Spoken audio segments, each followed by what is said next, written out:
Right కాపాడమని police station మెట్లెక్కన యువతిపై అత్యాచారానికి పాల్పడ్డాడు కానిస్టేబుల్. ఆపై బెదిరింపులకు పాల్పడ్డాడు.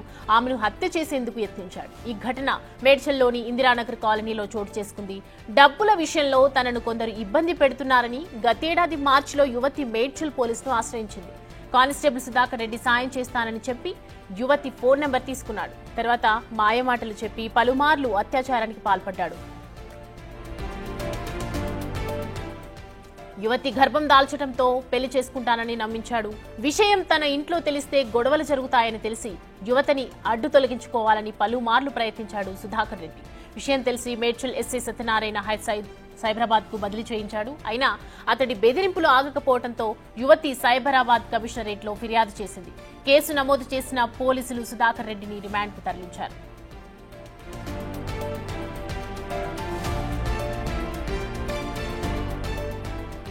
ఈ అంశానికి సంబంధించి పూర్తి డీటెయిల్స్ మా ప్రతినిధి సుజాత అందిస్తారు. సుజాత,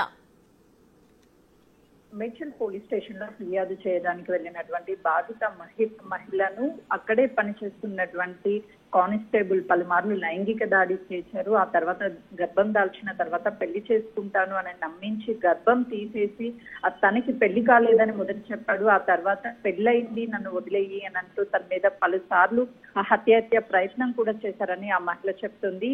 ఆ పోలీస్ స్టేషన్ లో ఫిర్యాదు చేసేటువంటి సమయంలో తనకి సహాయం చేస్తాను, ఎవరైతే డబ్బులు నీకు ఇవ్వాలో వాళ్ళ చేత డబ్బులు ఇప్పిస్తాను అని చెప్పేసి నమ్మించాడు అని ఆ మహిళ వాపోతుంది. ఆ తర్వాత కానిస్టేబుల్ ఇంటికి తీసుకువెళ్లి అడ్వకేట్ మరికొద్ది సేపట్లోనే వస్తాడు, అడ్వకేట్ తో మాట్లాడి నీ డబ్బులు నీకు వస్తాయని చెప్పాడు.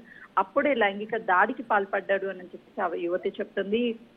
కానిస్టేబుల్ ఇంట్లో తెలియకుండా ఉండేందుకు మహిళకి గర్భం తీయించేశాడు, పెళ్లి చేసుకుంటా అని చెప్పాడు. కానీ పెళ్లి అయిన విషయం కూడా తను నాకు మొదట్లో చెప్పలేదు అని బాధిత మహిళ వాపోతున్నటువంటి పరిస్థితి ఉంది.